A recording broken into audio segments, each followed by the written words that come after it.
नमस्कार दोस्तों, स्वागत है आपका आज के मुख्य समाचार में, जिसमें सबसे पहली और बड़ी खबर में आपको बताएंगे कि जनता है महंगाई से परेशान और केंद्र की प्राथमिकता सोशल मीडिया को संभालना और झूठी इमेज बनाना हो गया है। राहुल गांधी का मोदी सरकार पर तंज। दूसरी बड़ी खबर में जिक्र होगा कि प्रियंका गांधी ने मोदी सरकार पर उठाए सवाल, वैक्सीन की भारी किल्लत के लिए ठहराया जिम्मेदार। और तीसरी बड़ी खबर में आपको बताएंगे कि किसान आंदोलन, प्रदर्शनकारी किसानों ने शिविर पर हमले की, SIT जांच की उठाई मांग और केंद्र और दिल्ली सरकार से हुआ जवाब तलब। दोस्तों, हर एक खबर की गहराई में आपको ले जाएंगे, लेकिन उससे पहले अगर आप भी मोदी सरकार की नीतियों का खुलकर विरोध करते हैं तो आप अभी इस वीडियो को लाइक कीजिए और इस लाल बटन को दबा के चैनल को फ्री में सब्सक्राइब करके घंटी बजाकर कमेंट में लिखिए जय हिंद। दोस्तों, रुक करते हैं तमाम बड़ी खबरों की तरफ। जनता परेशान, वैक्सीन और महंगाई से, केंद्र की प्राथमिकता सोशल मीडिया, झूठी इमेज, राहुल गांधी। जी हां दोस्तों, कांग्रेस के पूर्व अध्यक्ष राहुल गांधी ने बढ़ती महंगाई, कोरोना वायरस की वैक्सीन की कमी पर केंद्र की नरेंद्र मोदी सरकार पर निशाना साधा है और कहा है कि जनता इन चीजों से परेशान है, जबकि सरकार सोशल मीडिया पर अंकुश लगाने और अपनी झूठी इमेज चमकाने में लगी हुई है। उन्होंने ट्वीट किया, केंद्र सरकार की प्राथमिकता सोशल मीडिया, झूठी इमेज, जनता की प्राथमिकता रिकॉर्ड तोड़ महंगाई, कोरोना वैक्सीन। ये कैसे अच्छे दिन। बता दें कि कोरोना वायरस संकट के दौरान महंगाई लगातार बढ़ती जा रही है, इससे लोग परेशान हैं। सरकारी आंकड़ों के अनुसार इस महीने खाद्य तेलों के दाम पिछले एक दशक के अपने सबसे ऊंचे स्तर पर पहुंच गए हैं। पिछले साल के मुकाबले खाने के तेल की कीमतों में औसतन 19 से 52% की बढ़ोतरी हुई है। दूसरी तरफ सरकार सोशल मीडिया के लिए नए डिजिटल कानून लेकर आई है। विपक्ष का आरोप है कि सरकार नए कानूनों के जरिए सोशल मीडिया पर अंकुश लगाना चाहती है। विपक्ष का आरोप यह भी है कि कोरोना वायरस की दूसरी लहर से निपटने में नाकाम रही सरकार अब आलोचनाओं से परेशान होकर सोशल मीडिया पर अंकुश चाहती है। कांग्रेस का आरोप है कि सरकार सिर्फ अपनी इमेज चमकाने में लगी है। रुख करते हैं अगली खबर की तरफ। प्रियंका गांधी ने मोदी सरकार पर उठाए सवाल, वैक्सीन की भारी किल्लत के लिए जिम्मेदार कौन। जी हां दोस्तों, Priyanka Gandhi attack on PM Modi. Congress महासचिव प्रियंका गांधी वाड्रा ने देश में कोरोना वैक्सीन की कमी को लेकर मोदी सरकार पर करारा प्रहार किया। प्रियंका गांधी ने मोदी सरकार पर सवाल उठाते हुए पूछा कि वैक्सीन की भारी किल्लत के लिए जिम्मेदार कौन है। उन्होंने अपने ट्विटर वॉल पर एक वीडियो शेयर किया और पूछा कि दुनिया का सबसे बड़ा वैक्सीन उत्पादक देश भारत आज वैक्सीन की कमी से क्यों जूझ रहा है। देश की जनता के सवालों का जवाब देना सरकार की ड्यूटी है। यहाँ चर्चा कर दें कि प्रियंका गांधी पिछले कई दिनों से कोरोना महामारी के कारण हुई लोगों मौतों और वैक्सीनेशन को लेकर केंद्र सरकार से जवाब मांग रही है। ट्विटर पर अपने वीडियो में कांग्रेस महासचिव ने सरकार से सवाल किया है कि भारत सरकार ने वैक्सीन का पहला ऑर्डर जनवरी 2021 में क्यों देने का काम किया, जबकि दुनिया के दूसरे देशों ने 2020 के मध्य में ही ऑर्डर देने शुरू कर दिए थे। हमारी सरकार ने क्यों जनवरी से मार्च 2021 के बीच 6 करोड़ वैक्सीन निर्यात करने का काम किया, जबकि उस वक्त तक अपने देश में सिर्फ 3.5 करोड़ लोगों को कोरोना वैक्सीन की डोज लगाई गई थी। आगे उन्होंने वीडियो के माध्यम से कहा कि भारत सरकार को देश की जनता के सवालों के जवाब देने होंगे, हमें उनसे सवाल पूछने होंगे और उन्हें जवाब देना होगा।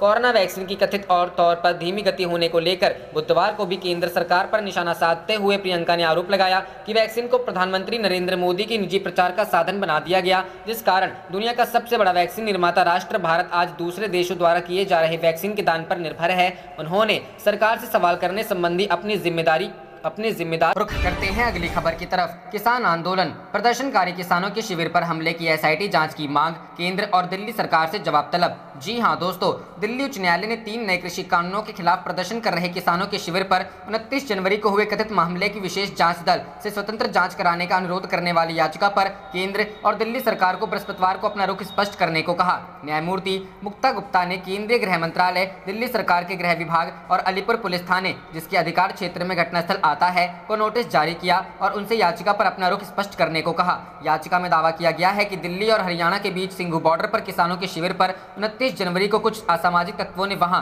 तैनात पुलिस कर्मियों की मदद से और उनके मार्गदर्शन पर हमला किया था। याचिका में यह भी आरोप लगाया गया कि अलीपुर पुलिस थाने में असामाजिक तत्वों और मामले में कथित तौर पर संलिप्त दिल्ली पुलिस के अधिकारियों के खिलाफ शिकायत की गई, लेकिन प्राथमिकी दर्ज नहीं हुई। याचिका में यह भी कहा गया कि केंद्रीय अन्वेषण ब्यूरो, भारत के मुख्य न्यायाधीश, राष्ट्रीय महिला आयोग और राष्ट्रीय मानवाधिकार आयोग से भी मामले की उचित जांच के लिए अनुरोध किया गया, लेकिन कोई कार्रवाई नहीं हुई। याचिका में SIT द्वारा मामले की स्वतंत्र जांच के अलावा घटनास्थल पर लगे पुलिस कैमरों में कैद घटना की वीडियो फुटेज को संरक्षित रखने का अनुरोध भी किया गया। रुख करते हैं अगली खबर की तरफ। नए विवाद में घिरे यूपी के मंत्री, विपक्ष का सवाल, 1.25 करोड़ की जमीन 20 लाख में कैसे खरीदी। जी हां दोस्तों, उत्तर प्रदेश के बेसिक शिक्षा मंत्री डॉक्टर सतीश द्विवेदी नए विवाद में फंसते नजर आ रहे हैं। अब उन पर महंगी जमीन को बेहद कम दाम में खरीदने के आरोप लग रहे हैं। विपक्ष ने आरोप लगाया कि डॉक्टर सतीश द्विवेदी ने 1.25 करोड़ की जमीन महज 20 लाख रुपए में खरीदी है।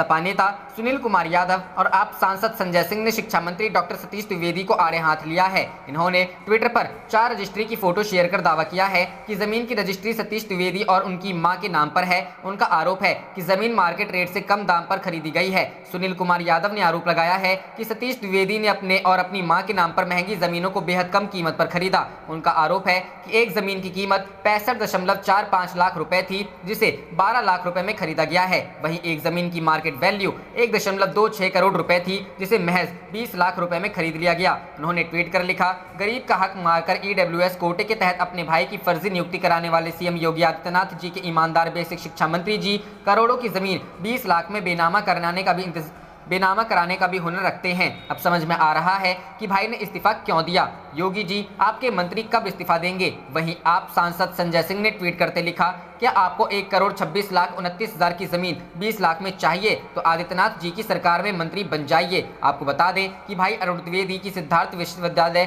कपिलवस्तु में असिस्टेंट प्रोफेसर पद पर हुई नियुक्ति के बाद मंत्री डॉक्टर सतीश द्विवेदी विवादों में घिरे गए थे। हालांकि उनके भाई ने अब असिस्टेंट प्रोफेसर के पद से इस्तीफा दे दिया है। कुलपति प्रोफेसर सुरेंद्र दुबे ने बताया कि मनोविज्ञान विभाग के असिस्टेंट प्रोफेसर के तौर पर 21 मई को पदभार ग्रहण करने वाले अरुण कुमार द्विवेदी का इस्तीफा तत्काल मंजूर कर लिया गया है। रुख करते हैं अगली खबर की तरफ। सोशल साइट के इस्तेमाल पर कंपनी और सरकार आमने सामने। रविशंकर प्रसाद ने कहा, साधारण यूजर्स को डरने की जरूरत नहीं। जी हां दोस्तों, सोशल मीडिया के लिए बनाई गई सरकार की नई नीति पर बवाल बढ़ रहा है। इस मामले में सोशल मीडिया ने कोर्ट का रुख किया था। सूचना प्रौद्योगिकी मंत्री रविशंकर प्रसाद ने उन आरोपों का जवाब दिया है जिसे लेकर कोर्ट का दरवाजा खटखटाया गया है। इस पूरे मामले पर जवाब देने के लिए रविशंकर प्रसाद ने सोशल नेटवर्किंग साइट कू का इस्तेमाल किया है।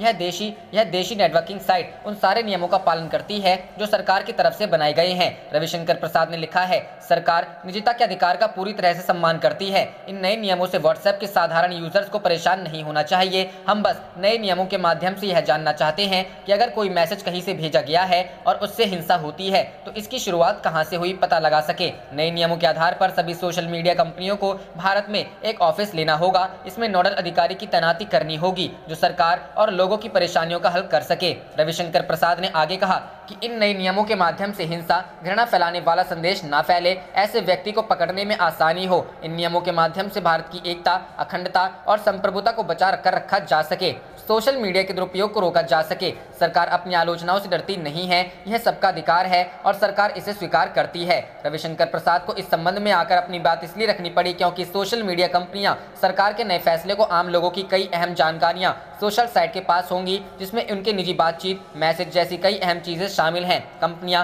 इसे निजता का हनन मान रही है, जबकि सरकार का तर्क है कि यह जरूरी है। इस मामले को लेकर ही व्हाट्सएप की ओर से बुधवार को भारत सरकार की ओर से लागू नए नियमों का विरोध करते हुए कोर्ट का रुख किया है। सोशल मीडिया कंपनी का कहना है कि व्हाट्सएप पर चैट के दौरान सारे मैसेज एन्क्रिप्टेड होते हैं और उनका खुलासा करना प्राइवेसी का उल्लंघन करना हो। रुख करते हैं अगली खबर की तरफ। बिखर गया किसान आंदोलन, राकेश टिकैत बोले, हमारे गेहूं कट गए, अब हम फ्री है, बता दो भीड़ घटाएं या बढ़ाएं। जी हां दोस्तों, किसान आंदोलन के 6 महीने पूरे होने के अवसर पर किसानों ने आज दिल्ली की अलग अलग सीमाओं पर काला दिवस मनाया। बॉर्डर पर किसानों ने काले झंडे लहराए। काले झंडे लहराने की खबर पंजाब के गाँव से भी मिली है। इस बीच किसान नेता राकेश टिकैत ने दावा किया है कि आंदोलन कहीं से कमजोर नहीं पड़ा है, बस वह टीवी चैनलों और अखबारों में दिखाई नहीं दे रहा क्योंकि ज्यादातर मीडिया वाले आंदोलन को कवर करने आते ही नहीं हैं। एक न्यूज चैनल के साथ बातचीत में टिकैत ने कहा कि हालत यह है कि प्रेस का ज्यादातर हिस्सा तो भाजपा का प्रवक्ता बन गया है, सरकार सवाल नहीं पूछती, वह तो टीवी के एंकर पूछते हैं। किसान नेता ने अफसोस जताया कि इक्का दुक्का चैनलों को छोड़ दे तो मीडिया के लोग अब 4 महीने बाद दिखाई दे रहे हैं। उन्होंने यह मानने से इनकार कर दिया कि आंदोलन बिखर गया है और किसानों का जमावड़ा बिखर गया है। टिकैत ने कहा कि विरोधाभासी बात तो यह है कि आंदोलन को लेकर एक तरफ तो कहा जाता है कि किसान लौट रहे हैं, फिर अगले ही पल यह कहा जाने लगता है कि इस विकट कोरोना काल के खतरों को बढ़ाते हुए लाखों किसानों का जमावड़ा कर लिया गया है। हमसे कहते हैं कि कोविड के संक्रमण का खतरा है, भीड़ कम करो। इस स्थिति पर तंज कसते हुए टिकैत ने कहा कि हमको मीडिया वाले और सरकार बता दे कि वे चाहते क्या हैं, बता दे कि हम भीड़ बढ़ाएं या घटा दें। हाल फिलहाल हमें कोई खास काम नहीं है, गेहूं और दूसरी फसलें कट गई हैं और हम फ्री हो गए हैं। क्या काला दिवस मनाने से भीड़ नहीं बढ़ रही? इस आरोप से कतई इनकार करते हुए टिकैत ने कहा कि काला दिवस मनाने आने से भीड़ नहीं बढ़ेगी। जो यहाँ मौजूद हैं वे यहीं पर काले झंडे लहराएंगे और जो किसान गाँव में हैं वे यही काम अपने गाँव में रहकर करेंगे। एक सवाल के जवाब में किसान नेता ने कहा कि कोरोना के इलाज की दवाएं अगर सरकार तिजोरी में बंद कर लेगी तो उसको यह भी सोचना चाहिए कि रोटी भी तिजोरी में बंद की जा सकती है। उन्होंने यह मानने से साफ इनकार कर दिया कि कोविड संक्रमण फैलाने में किसान आंदोलन की कोई भूमिका है। उन्होंने कहा कि 6 महीने हो गए, सरकार ने हमारी नहीं सुनी। ठीक है, अभी 6 महीने ही तो हुए हैं, हमने तो आने वाली बारिश के लिए अभी से शेड डालने शुरू कर दिए हैं। किसान तो आंदोलन को 2024 तक खींचने को तैयार। रुख करते हैं अगली खबर की तरफ। वैक्सीन संकट, जिम्मेदार कौन? प्रियंका गांधी ने वैक्सीनेशन पर मोदी सरकार से पूछे 3 सवाल। जी हां दोस्तों, देश में कोविड के खिलाफ वैक्सीनेशन ड्राइव चल रहा है, लेकिन कई राज्य वैक्सीन की कमी से जूझ रहे हैं। दिल्ली, महाराष्ट्र में दर्जनों वैक्सीनेशन सेंटर बंद हो गए हैं। मुख्य विपक्षी पार्टी कांग्रेस लगातार मोदी सरकार की वैक्सीन पॉलिसी को लेकर सवाल उठा रही है। कांग्रेस नेता प्रियंका गांधी ने बुधवार को एक लंबा फेसबुक पोस्ट लिखकर वैक्सीन की कमी पर सरकार पर हमला बोला है।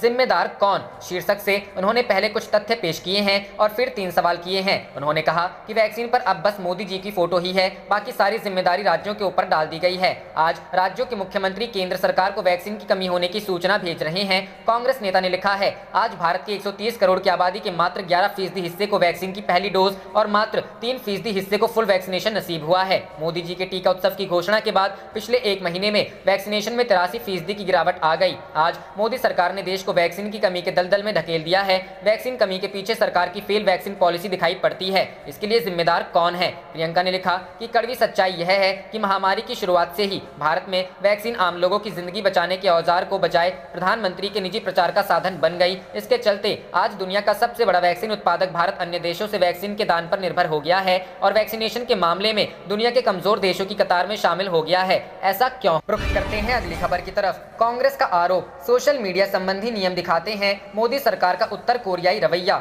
जी हां दोस्तों, कांग्रेस पार्टी के प्रवक्ता अभिषेक मनु सिंघवी ने दावा किया कि केंद्र सरकार इन नियमों के जरिए सोशल मीडिया मंचों पर नियंत्रण स्थापित करना चाहती है, जिसका विपक्ष की ओर से पुरजोर विरोध किया जाएगा। उन्होंने कहा, सोशल मीडिया मंच अपनी लड़ाई लड़ेंगे, हम देश के नागरिकों की तरफ से बात कर रहे हैं। ये जो नियम लागू हो रहे हैं वो गंभीर है, इनका हम पुरजोर विरोध करते हैं। सिंघवी ने आरोप लगाया, मोदी सरकार जिन नियमों को लागू कर रही है वे अभिव्यक्ति की स्वतंत्रता को लेकर उसके उत्तर कोरियाई रवैये को दिखाते हैं। यह लोकतंत्र के हर स्तंभ पर नियंत्रण करने का एक और प्रयास है। यह सीबीआई, ईडी और चुनाव आयोग के साथ होता हुआ देखा गया है। वरिष्ठ वकील सिंघवी ने अदालतों के कुछ फैसलों का हवाला देते हुए दावा किया, इस सरकार की समझ सिर्फ यह है कि विरोध की हर आवाज राष्ट्र विरोधी है, प्रधानमंत्री और सरकार की निंदा या कार्टून अपराध है। ऑक्सीजन की कमी का मुद्दा उठाने वाले जेल भेजना है, इस सरकार को विरोध स्वीकार नहीं है। उन्होंने कहा, स्वतंत्र आवाज जीवन और लोकतंत्र की ऑक्सीजन है, इस ऑक्सीजन को कम नहीं किया जा सकता है। ऐसा करना हमारी संस्कृति के भी विरुद्ध है। अब बहुत हो चुका, हम अपनी आजादी और स्वायत्तता पर आक्रमण के खिलाफ एक सुर में बोलेंगे। गौरतलब है कि नए सूचना प्रौद्योगिकी नियम बुधवार से प्रभाव में आएंगे और उनकी घोषणा 25 फरवरी को ही की गई थी। नए नियम के तहत ट्विटर, फेसबुक, इंस्टाग्राम और व्हाट्सएप जैसे बड़े सोशल मीडिया मंचों को अतिरिक्त उपाय करने की जरूरत होगी। इसमें मुख्य अनुपालन अधिकारी, नोडल अधिकारी और शिकायत अधिकारी की नियुक्ति आदि शामिल है। प्रमुख सोशल मीडिया मंचों को नए नियमों के अनुपालन के लिए 3 महीने का समय दिया गया था। इस श्रेणी में उन मंचों को रखा जाता है जिनके पंजीकृत उपयोगकर्ताओं की संख्या 50 लाख से अधिक है। फेसबुक के स्वामित्व वाले व्हाट्सएप ने इन नियमों को लेकर सरकार के खिलाफ दिल्ली उच्च न्यायालय का रुख किया है। रुख करते हैं अगली खबर की तरफ। राज्यों को देने के लिए नहीं है मोदी सरकार के पास पैसा, उधार लेने पड़ सकते हैं $22 अरब। जी हां दोस्तों, मोदी सरकार को राज्यों को जीएसटी के मुआवजे की भरपाई करने के लिए लगातार दूसरे साल उधार लेना पड़ सकता है। सूत्रों का कहना है कि सरकार को इस वित्त वर्ष में 1.58 लाख करोड़ रुपए यानी करीब $21.7 अरब की अतिरिक्त उधारी लेनी पड़ सकती है। वित्त मंत्री निर्मला सीतारमण की अगुवाई वाले जीएसटी काउंसिल की शुक्रवार को बैठक होगी, जिसमें इस मुद्दे पर भी चर्चा होगी। जीएसटी काउंसिल की बैठक 6 महीने के अंतराल के बाद हो रही है। केंद्र को राज्यों को जीएसटी मुआवजे के रूप में 2.7 लाख करोड़ रुपए देने हैं, लेकिन सूत्रों के मुताबिक मोदी सरकार केवल 1.1 लाख करोड़ रुपए देने में की स्थिति में है। जीएसटी कानून में प्रावधान है कि जीएसटी के लागू होने के बाद केंद्र राजस्व के नुकसान के लिए राज्यों को मुआवजा देगा, लेकिन कोरोना वायरस महामारी के कारण केंद्र सरकार का राजस्व बुरी तरह प्रभावित हुआ है। यह वजह है कि मोदी सरकार अतिरिक्त उधारी पर विचार कर रही है। पिछले साल भी केंद्र सरकार ने राज्यों की ओर से 1.1 लाख करोड़ रुपए का उधार लिया था और इसे लोन के रूप में राज्यों को दिया था। सूत्रों का कहना है कि इस साल अतिरिक्त उधारी लेने, इसकी राशि और समय के बारे में रिजर्व बैंक ऑफ इंडिया और राज्यों के साथ सलाह मशवरे के बाद ही कोई फैसला किया जाएगा। शुरुआत में मुआवजे की भरपाई की अवधि 2022 तक के लिए थी, लेकिन पिछले साल केंद्र सरकार ने इसे और आगे बढ़ा दिया।